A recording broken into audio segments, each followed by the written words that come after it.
Hi guys, it's me, Dominique from Dominique's Diary. Thank you so much for checking out my channel and checking out today's video.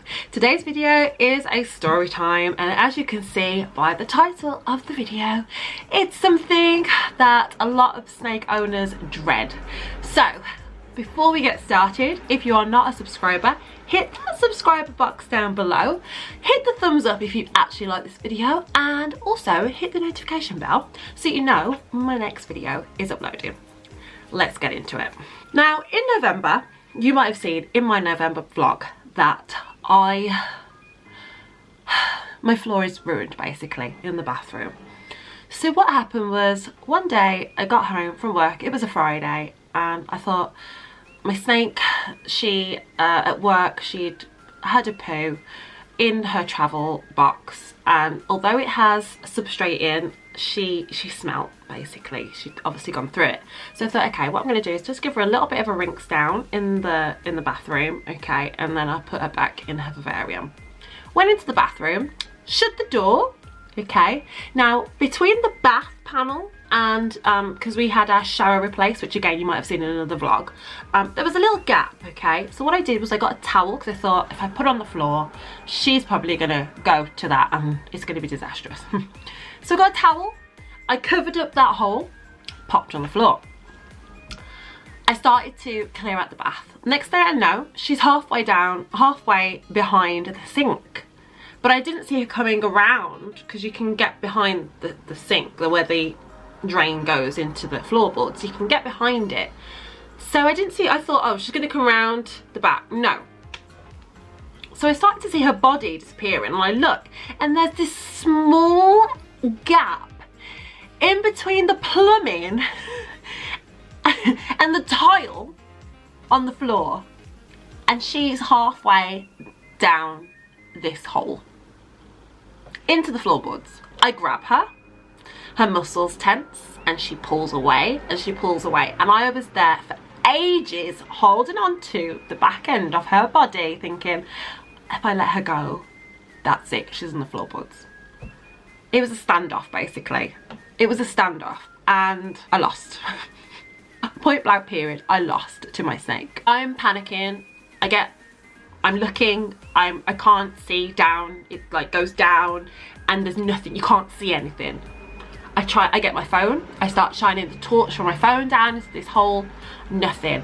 I'm stressing out because the bathroom floor is tiles. Like, it's all tiled. The only bit that's not tiled is behind the bath panel. So I'm thinking, okay, where does this go to? And my first thought is, it goes down into the garage. So you go downstairs, and there's a hole in the garage, but it doesn't go to the bathroom floorboards, it goes to the kind of outside canopy. So I'm just like, oh great, okay, I'm screwed here, there's nothing I can do. I call Thomas, he doesn't answer, he's at football. I call my mom, and she's like, well, you gotta get it out. And I'm just like, I don't know what to do. So she says, well, is there anyone else that can help you? And I think, okay, who's really good at stuff like demolishing things? Tom's dad. I called Tom's dad.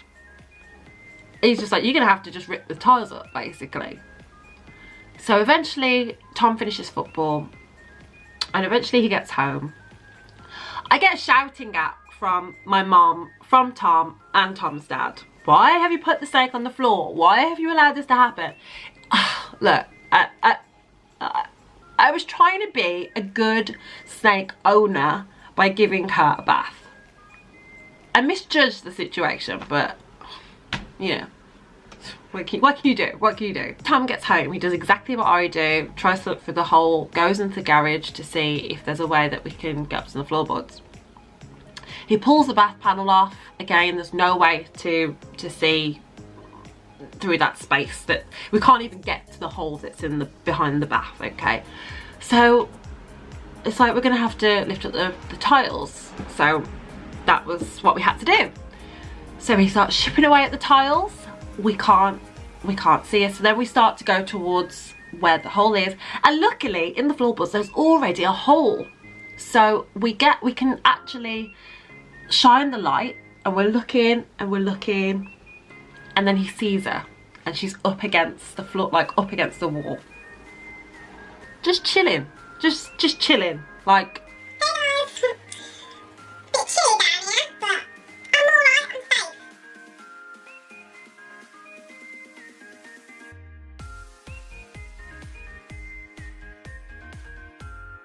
Tom gets his drill to drill a bigger hole. I get my snake hook, and I thought, well, if I can get it at a good angle, I can kind of scoop her up and get her out. I'd already as well had got a mouse, so before anyone comments, why don't you just get a mouse to tease her out? And I'd already been ages left a mouse before we even ripped up the tiles. Of course it wasn't working. I could have been patient and just left it there and hoped that she would have come out in the night, but I didn't want to leave her free in the house when I have animals such as cats, rabbits and skinny pigs that aren't in enclosures. You know, the rabbits and the skinny pigs are in pens. I know that she can't kill them, but she could, I mean, she might kill the skinny pigs, but she could cause serious damage to my animals. So my thought was, we need to get her out as soon as possible. It took 3 attempts and 3 hours to get her out of that hole.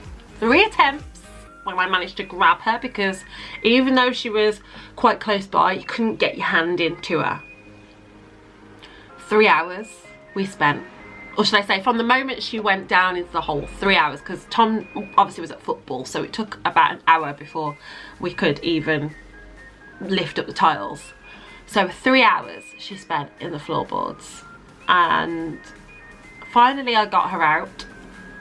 It was a struggle because she was holding on to like wires and leads or whatever that are down, you know, I don't know what's under there, but she was holding in and did not want to come out. And Tom kept saying, just grab her, and I'm just like, I can't just grab her, because one, I've been teasing her with a mouse for God knows how long, and I'm holding her with the hook, but at the same time, if I just grab her, she's gonna think, oh, food, you know, that's what I've been smelling for the last 3 hours. She's gonna bite my hand. And I know people say, you know, a corn snake's bite isn't that bad, but I just don't want to get bit by one. It's as simple as that. I've got 2 corn snakes, I don't want to get bitten by either of them. So finally we get her out, and she gets the 2 mice that I'd used basically. So that was such relief to actually get her out and know that she's safe and sound back in her vivarium. It's something that I will never ever do again.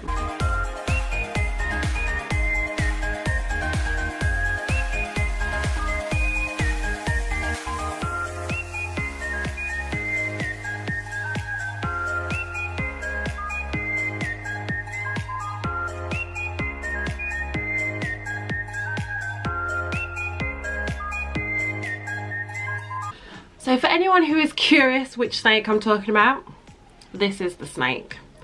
This is Medusa, and she is my escapee snake. She's about 4 foot long, going on 5 foot, okay? And you can see she's quite an active snake at the moment. She's lovely. She's the first snake that I've ever owned, but very nosy. I always say she's a nosy little bugger. She likes to go up my sleeve, down my top, things like that. You just got to keep an eye on her. As you can see, she is safe and sound and just being her usual nosy self. I will not be making that same mistake twice, because it was a little bit scary and I was really worried for her, and I don't want my snake to be stressed out. So that is my story time. I hope that you have enjoyed this video. Please do not make the same mistake that I did, okay? If you're going to put your snake down to free roam or move around, make sure that it's somewhere secure and safe and there's nowhere that they can get into. Remember, these guys can squeeze into the smallest spaces. They're very, very strong, and they don't move around a lot. So if they don't want to come out of a space, it's going to take a while to get them out. Trust me, I know. Thank you so much for checking out my video and my channel. Hopefully I will see you all in my next video, and Medusa is going back into her vivarium now. And I will see you all in my next video. See you later. You are nosy, aren't you? Say bye-bye to the people of YouTube. Say bye-bye. Say bye. No? Not feeling them.